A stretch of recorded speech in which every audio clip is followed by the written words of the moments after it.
5 గ్రహాలు ఉచ్ఛస్థితిలో ఉండగా సూర్యుడు, గురుడు, శుక్రుడు, శని, కుజుడు ఈ 5 గ్రహాలు ఉచ్ఛస్థితిలో ఉండగా కర్కట లగ్నంలో చైత్రమాసంలో శుక్లపక్షంలో నవమి నాటి మధ్యాహ్నం వేళ పరిపూర్ణమైనటువంటి నరుడిగా అమ్మ కడుపులోంచి రామచంద్రమూర్తిగా ఒక నరుడిగా వచ్చాడు. కేవలము నరుడైనంత మాత్రాన చంపేస్తే ఏ నరుడైనా చంపేయచ్చు రావణాసురుణ్ణి. మనిషి గొప్పతనం గుణముల వలన ఉంటుంది. అందుకని 16 పరిపూర్ణమైనటువంటి గుణములను గురువుల దగ్గర విద్యాభ్యాసం చేసి సత్ప్రవర్తన చేత పొందాడు.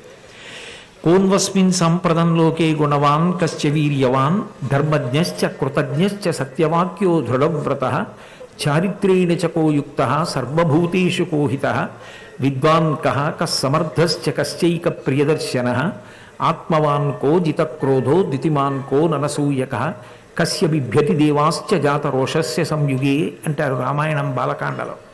16 గుణములు పరిపూర్ణంగా కలిగినటువంటి ఒక నరుడిగా ఈ భూమి మీద అవతరించి ధర్మానుష్ఠానం ఎంత గొప్పదో చెప్పడం కోసం ధర్మమూర్తిగా నిలబడి రామో విగ్రహవాన్ ధర్మ రాశీభూతమైనటువంటి ధర్మంగా ధర్మమే ఒక రూపాన్ని దాల్చి కాళ్ళు చేతులతో నడిచి విడితే ఎట్లా ఉంటుందో అటువంటి రూపంగా రామచంద్రమూర్తిగా ఆవిర్భవించి రావణ సంహారం చేశాడు.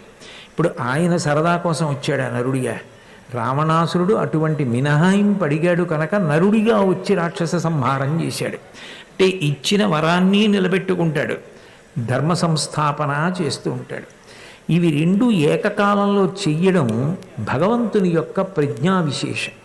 అది భగవంతుడు ఎప్పుడూ చేసేటటువంటి అమోఘమైనటువంటి క్రియ.